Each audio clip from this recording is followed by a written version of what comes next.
This week, there's something strange in the neighborhood. Cryptozoic launches a big Kickstarter for their Ghostbusters board game, plus the Golden Geek Award nominees. And our topic of the week, Munchkin World, our experience there, as well as some news we've heard coming out of Steve Jackson Games. I'm Will Keeler. I'm Jonathan Estes, and this is the Roll for Crit podcast.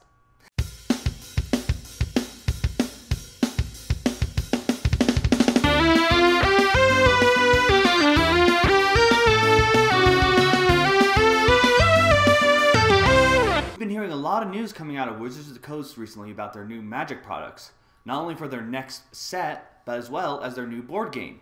We've recently learned that Magic board game will be called Magic the Gathering Arena of the Planeswalkers.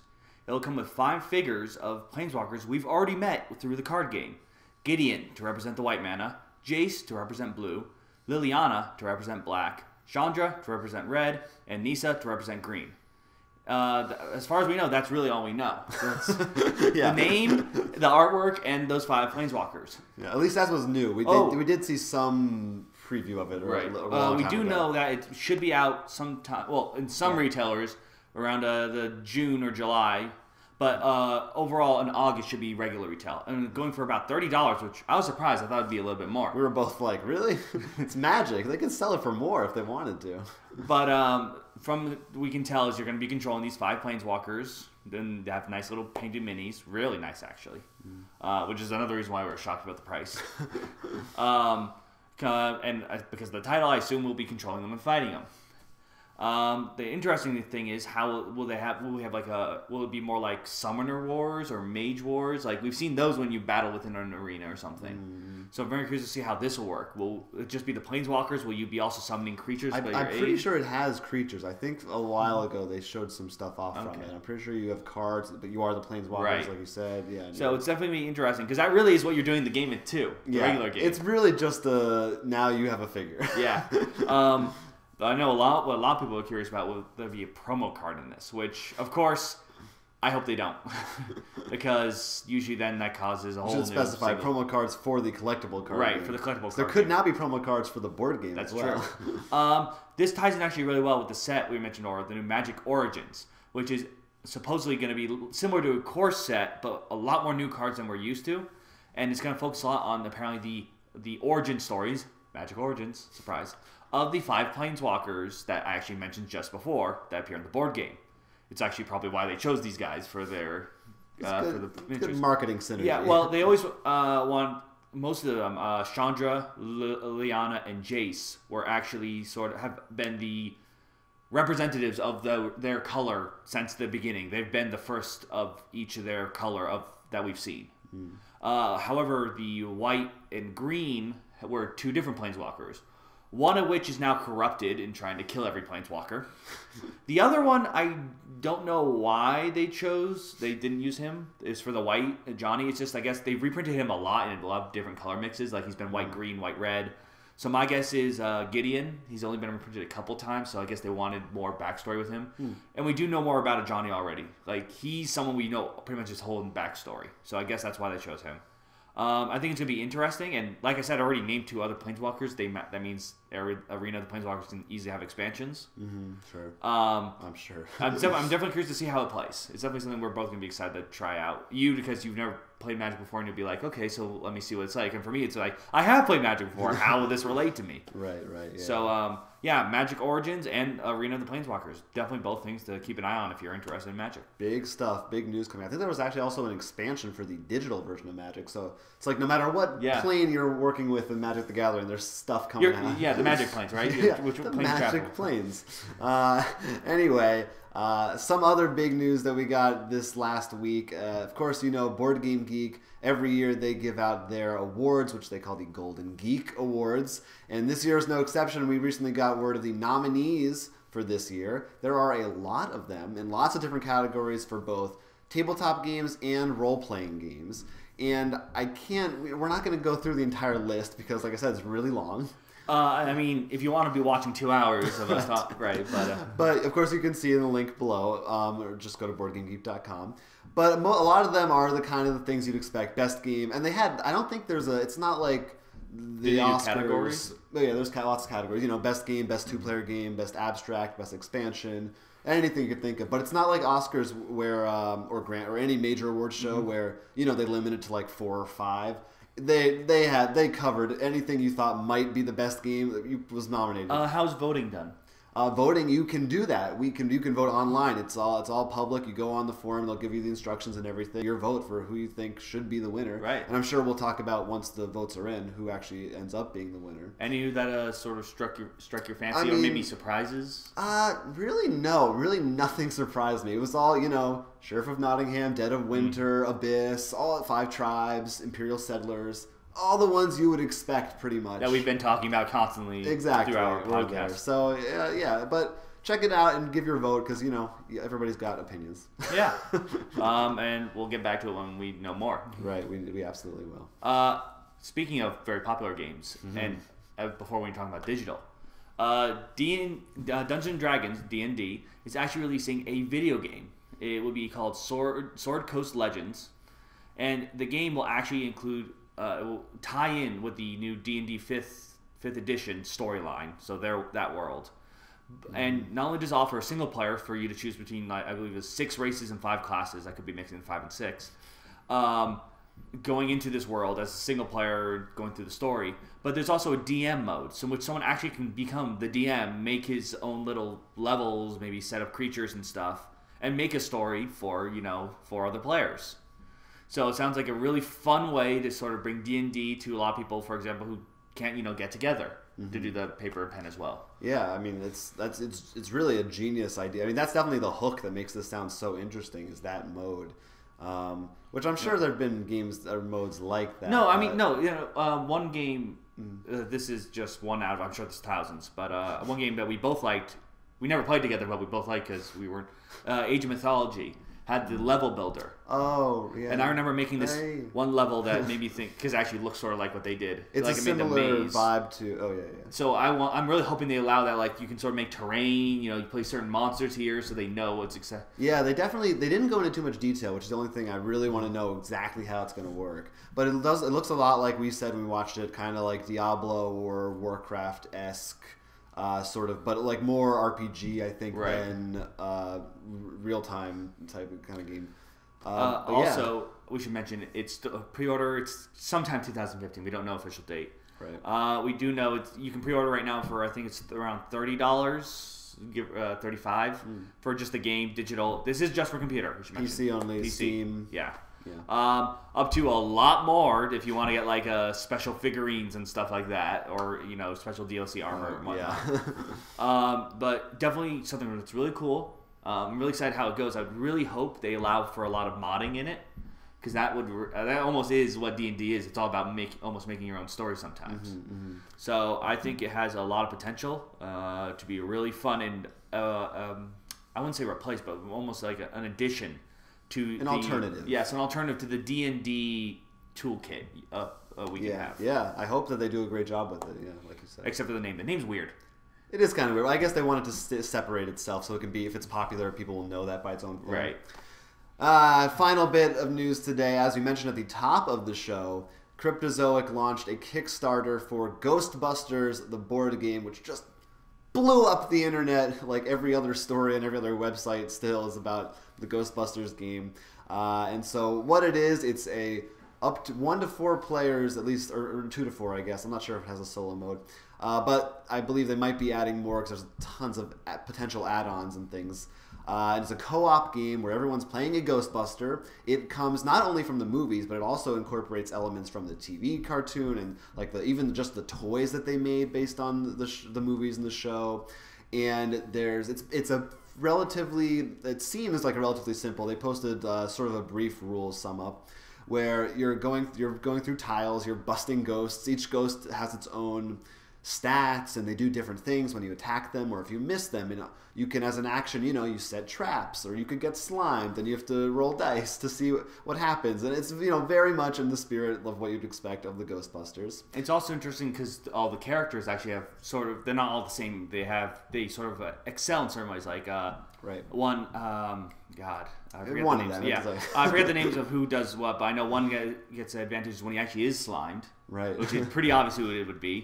One actually does well, if you fail a roll, can like sort of counteract that. One's really good at like disposing of ghosts, and another one's really good at like moving around and stuff. Which makes there's also a campaign mode, so you can you'll have to pick your characters wisely as to who you want to play with and what you suits your style, I guess. Yeah, this is really surprising because this is, I think when we first heard it, it was also with another big copyright game came out, but this one that's right. Halo was also, we didn't talk about that. There's announced Halo games, and there's been another huge card game Kickstarter around. The exploding kittens. It's just funny to see these two huge ones just come out. I just want to imagine the two of them clashing with each other. Yeah, well, yeah. So we'll see if Ghostbusters, whether the recognition of Ghostbusters is bigger than the recognition of oatmeal. But lots of miniatures in this game, and even more depending on your add-ons and all that. I believe what is the base is $80 to get it. About there, something around there. For the regular base, I think for $125 is the special edition, in which you get a cool box, which I'm probably gonna. I'm like, I want it because it's just not even just for the game. I want it on my shelf. No, it looks cool. I mean, I gotta tell you also. But like a special edition boss as well. Mm-hmm. It's a Sandman. I don't know if that's from the comics or something. I don't know. But it looks amazing. I know they've been adding a lot of figures through stretch goals. And they also know how to put together a video very well. Another thing that I thought was really funny because this is a miniature game. For a lot of us, it's like, when did Fantasy Flight make a Ghostbusters game? Because it's not something we expect from Cryptozoic. I mean, we expect the copyright. It definitely looks more it doesn't. It's not like it doesn't have that same Fantasy Flight level of rules and complications. At least from what I can tell, it seems relatively simple. But yeah, the fact that there's a campaign mode, it seems pretty in depth. I mean, I know we were a little surprised when the X-Files game, which just came out. At least I was a lot of people were, I think, simpler than people expected it to be.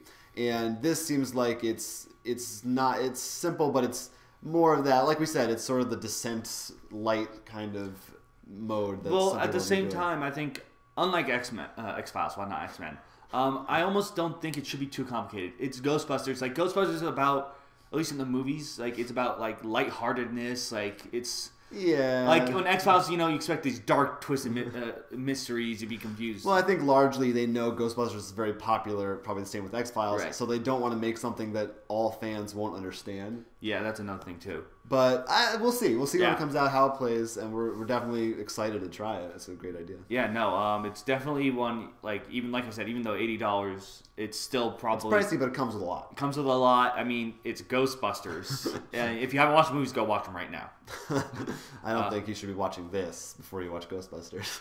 Let's not say that just yet. But anyway, that's one Kickstarter. Yeah, but... We've got more. Yeah. It's time that we delve into our actual Kickstarter Pickstarters. So my Kickstarter Pickstarter for this week is Final Attack, coming from Broken Loose. In this game, you actually play as as pilots of a combination mech, like you see in the Japanese animes or maybe like Pacific Rim, that kind of story. And you have to work together to defeat the monsters and reach your final attack, which takes the whole episode to charge, of course. If not seasons. Yes. This looks like a lot of fun because it's very reminiscent of Space Alert, in which it's not just you play your cards, there's a timer, you could be forced not to talk. You may have to do really silly things. That's also like, I'd say, Heroes Wanted, in which you might have to be like, your character must say, it burns at the end of each line or something, or you have to point at the person they're talking to. It plays a lot of on the tropes we know from the kaiju, mecha, sentai universes. And if you haven't noticed from all the figures behind me, I am a big fan of all those. They've noticed. Yes, I hope so. But it looks, besides the fact that I just like the theme, it looks like a lot of fun. It still has that silliness, and I think you and I both found it really great when games have sort of a timer or like a soundtrack, something that doesn't just make it, all right, I play this, wait a minute, okay, take your turn. It always adds an element of suspense and excitement to it, definitely. And what I also like, because it has the elements of like, especially like the anime, the Sentai stuff, it's not just Space Warriors, do everything fast as you can, efficient. There is some silliness, like have some crazy catchphrase and stuff like that, which is really part of those things, and definitely makes it less of like just, all right, let's get to the next level. It's really you feel you're into the world, and you're feeling. I'm really excited to see it. It's $50 for the game, but I know if you can't get the game right now, the Kickstarter exclusive, there's a pledge, I believe it was $6 to just get the exclusive. Which is really great. That's because cool. Sometimes you just don't have the money to back something, right? And I think that's really great of them. But of course, I'm gonna want to back the game because I want the game. So definitely one to check out if you into any kind of giant robots. If you enjoyed Pacific Rim, ever watched Power Rangers, Voltron, all that stuff, you will probably be into this. It's definitely a game that should have already been made, right? Or like we said, Space Alert too. If you're into Space Alert, this is definitely, I think, a good companion. Probably be up your alley. It's like it, but it's different enough. It's not just in the same vein. Yeah. Yeah. So definitely one to look forward to. That's Final Attack with an exclamation point. Yes, it's important. It's Final Attack. Oh, jeez. Sorry for listening to this on headphones. No, I don't want them to listen on headphones. You better not be listening on headphones. Everyone should know what you're listening to. We are great. Will's going to take a minute to settle down. I'm going to tell you about The Fifth Land, which is my pick this week. This is a game. The premise it's a game, in case you weren't sure. Really? I thought this was a movie called Waterworld. Sometimes it's not. Sometimes I don't pick games.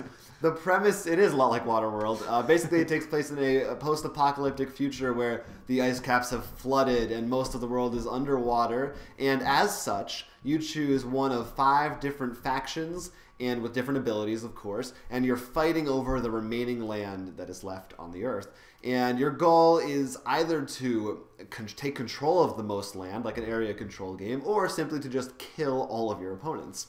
So essentially, you're, like I said, moving throughout different locations, trying to get resources to collect, to build better weapons, so you can attack your enemies and beat them and take over the land. Sort of in the vein of games that it's looked like in the game that we like, Cyclades. Yeah, but something where and it's all hexagon based, the map. So I'm sure there will be layouts in the rule books, right. But it looks like a very modular board. You can change it how you want. I liked a lot how we like Cyclades, but with the resource element that changes things. It can't be just simple attack. You could be like, I could attack him, but he might not give me any more tree. Like, yeah, I really want some sheep this round. I don't know, there's not sheep in the game. So I think it's a great idea because it's not just there's all this land to take over. There's very specific small spots you can take over. It definitely, I'm sure there'll be a lot from what we can see in the video. There's giving up land or something if you want to get something else. Like you might like, I'm gonna stop at this place to get oil this turn, but I need to get to that another one, and you're like, but as soon as I move, the other person's going to take it. Yeah, so from what they said, their goal was to make it a simple game that can be easily taught and played quickly, but with a lot of deep strategy. Of course, that's everyone's goal when they make a game usually, but it seems like they're doing a good job. And I've been seeing these guys on Twitter for a long time now, so it's clear that they've been putting the work into it. It's a long time coming. This game. How much is for the game? Oh, I'm glad you asked. It is $35 for the game. Depending on when you watch this, there may still be early bird slots left where it's only $30. Right, of course. So look out for that. Otherwise, $35. So pretty reasonable. But that's The Fifth Land. And I think they should check it out. So we got a game based on Japanese robots and a game that's like a old movie. Yeah, it's perfect. And of course we have a game that's literally based on an 80s movie. That is literally based on, yes. But enough about that. Enough. I think it's time we went to our topic of the week. So, if you haven't noticed by now, which would be surprising, Jonathan and I are wearing the exact same shirt. They could be listening to audio. Oh, that's true. I feel bad. I apologize now. I'm so used to just the video. But we are both wearing shirts from Munchkin World. This weekend, Munchkin World... This past weekend. This past weekend, Munchkin World was open in New York City for the weekend, just for that, unfortunately. So, if you didn't get to go... Sorry. But you can go now. There just won't be anything there. They opened a pop-up store where pretty much they had all their Munchkin stuff. They had tournaments going on. Steve Jackson was there. And John Kovalik was there, John the Kovalik artist. as well. And we paid a visit. We certainly did, because how could we not? We're pretty close. Oh, yeah. And there was a lot of cool stuff. There were tournaments, too. I don't know if you mentioned it. But yeah, it was really cool. They basically decked out the store. They had tons of the merch. They had posters up from the new comic book. Yeah, promos, stuff. I mean, look at like some of the stuff you got there. Yeah, well, we can go over all the swag. Of course, this was our favorite. This I think they've had this at some cons before. Yeah, but it's the imaginary friend, which of course is nothing. But if you open it, because of course every Munchkin item has to have an ability in the game. Of course, it gives you what, +10 to a combat. But then it's free, so you can't use it again. It's been freed. It's free. It's free. We got some dice. We got some Munchkin themed dice, shirts. The shirts. Like we mentioned, sweatshirt. Mm-hmm. They had some of their figures. This is a glow in dark Munchkin vinyl figure. There's a card in there as well, of course, but I haven't opened it yet. I'll probably just put it on the set. It's a glow in dark one, right? This one is a glow in dark. There's actually two other ones. There's a regular colored one and one colored more similar to the we're too cheap to pay for other colored dyes version. Yeah, I like that. It's like looks like the original, like just no. Brown That's the one I want yeah. because that's the one we learned to play with. Yeah. But of course, we mentioned like Steve Jackson was there as well and stuff. We each got stuff signed. Your thing is still packed away somewhere, but you got a bookmark. Yeah, there's signed. a bookmark of the more signatures you have, does better stuff for you in the game, of course. And of course, for you, this is a big event. I actually got something not Munchkin related signed. I got Dino Hunt, which is an old game of his, signed, as well as a curse card, which I posted earlier on Twitter and Instagram, which pretty much states Dino Hunt reprint. Don't hold your breath. Lose a level. Really? But I am still hopeful. Any success that we ever have from Roll for Crit is all just so we can get Dino Hunt reprinted. Yes, it is. However, what I should have quit. suggested to him, I didn't realize till earlier before we recorded this. Yeah. I should have suggested, because this one is possible, probably, Dino Hunt Munchkin. Oh. There isn't a dinosaur Munchkin, is there? Not that I know of. Maybe, yeah, that's actually very strange.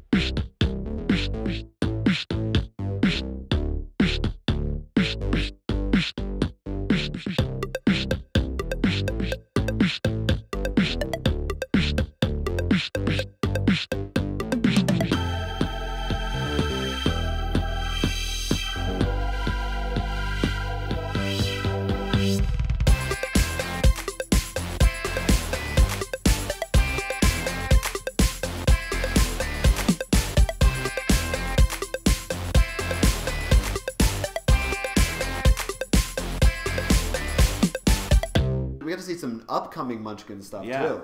Of course, Munchkin Steampunk is the big one that was announced. I don't know if it was announced there. We might have heard rumblings earlier, but we got to see just the cover. They didn't have it. And on it's display. interesting because different artists than what we're used to. Right? Yeah. So I think there's been a couple with different artists, but it's still weird to see. We got to see Love Shark Baby. As well as Kobold Ate My Baby. Which are actually now available. Yes, in fact, we sell them. And but also, don't forget 2 previews for new spin-off Munchkins, Smash Up and Gloom. Right. We got to see some artwork from those coming up. We also got to see some of his other games that are coming back. Nightmare Chess, I believe it was called. Right, Nightmare Chess. I'm trying to think of other stuff. We should mention the Star Munchkin Deluxe box. And Star Munchkin 3. And, Star Munchkin 3. We should know that they are working. If you have Star Munchkin already, but you will just want the board, apparently they are working on making so you can just buy the board. Right. It's nice. You know, we should have mentioned this as well. Our friend Neil, just going back to the signing, he got his whole Cthulhu set signed. Right. Because he has all the Munchkin Cthulhu. So he has his perfect condition of everything there, which is really cool. So it was a lot of fun. I mean, it was not not a huge space, so it wasn't overwhelming. It was an intimate kind of setting. It was nice.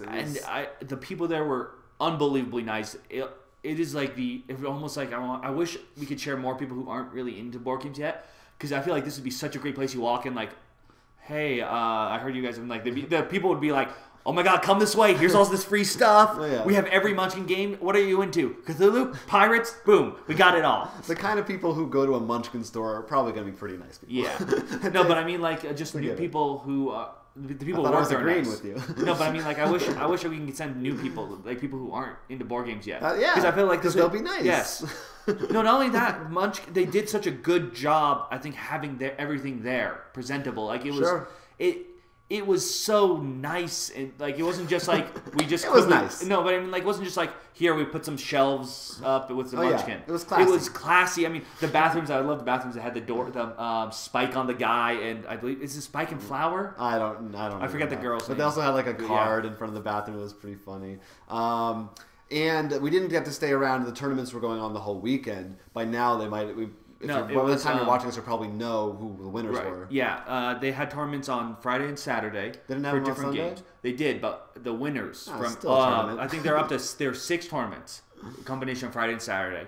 The winner of each one would move on to the final tournament on Sunday, which is really interesting because I was listening to someone who won and talking with someone else, and they're like, it was amazing how they're talking about like which promos to bring in. Like, okay, I got this bookmark with this shirt. Like there's we never thought of that. We're just like.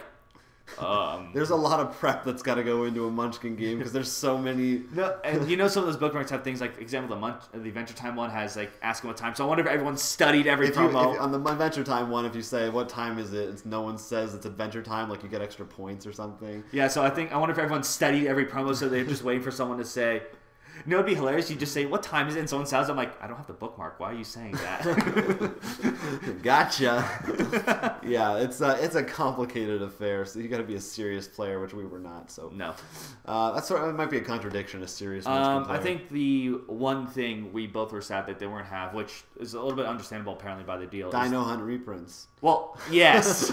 Oh, I know what you're gonna say. The Munchkin comics. Yeah. We mentioned that they had posters of it, but they weren't for sale. Which I still want to pick one up. I've heard great things about it, but that is out now. That's a couple weeks ago. Yeah. I got to find a copy. That would be cool to read. But overall, it was a lot of fun. It was a great idea. I would love to see them come back, or even I don't know if there aren't many other games that could really merit their own store for a weekend. But actually, I was about to ask if you could choose one game or company or something that would have a pop-up. Like Catan could probably do it. That'd be kind of cool. But I feel like there's something about Munchkin that just the humor and the spirit of it is really inducive to a good atmosphere there. Mm-hmm. That some games would be like Catan is great, but am I really like, yeah, we all love sheep and stuff.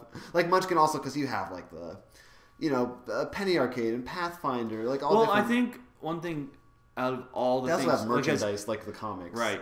Which made me laugh because when I actually got the curse card, what it was blank, and he said, "What's an inside joke for a curse?" Like, right. And that's what Munchkin is. There's plenty. It makes inside jokes and stuff.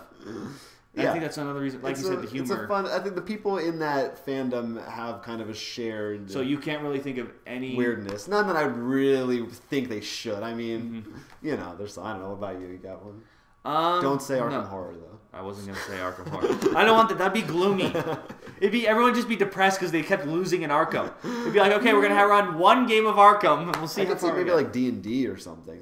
No, D&D would definitely be nice, but I feel like you need a space for castles and a dragon or something. The one, I mean, I could think of would be interesting is Magic the Gathering. But it's pretty much that's a PAX tournament. Yeah, that's what those are. They exist. There's just, I think that's Magic's too big. Munchkin has that thing. It can be a small thing, which is nice, and that's the problem. The things we can think of are either too big, like D&D and Magic, or like Arkham, which is too small and doesn't have like all the merchandise that you would want to sell there. Sure, yeah, but perhaps our viewers know the perfect game. Yeah, or not only that, your experience in the Munchkin Store. Yeah, were you there? Did you see us? Yeah, maybe you did any of those things. Let us know. You can send us a comment right on this YouTube video, or drop us a line by email, rollforcrit@gmail.com. And of course, there's always Twitter because we have short attention spans. You can reach us through all the Twitters that are around us right now. Yes, you can. And if you would like to see more of us, we have a Munchkin playback video and many other podcasts of games and news like this one on our website, which is rollforcrit.com. And don't we also sell a lot of these Munchkin products? Yes, we do, and boy, are there a lot. Yeah, including the new ones we just mentioned, the Kobold Ate My Baby and the Love Shark Baby. Yes. Really going along with the baby team. Yeah, they're loving that. It's like George Costanza's writing their Munchkin titles. Check it out again, rollforcrit.com. I think that's all we got to say for this episode. Yeah, so for now, I'm Will Keeler. I'm Jonathan Estes, and this has been the Roll for Crit podcast.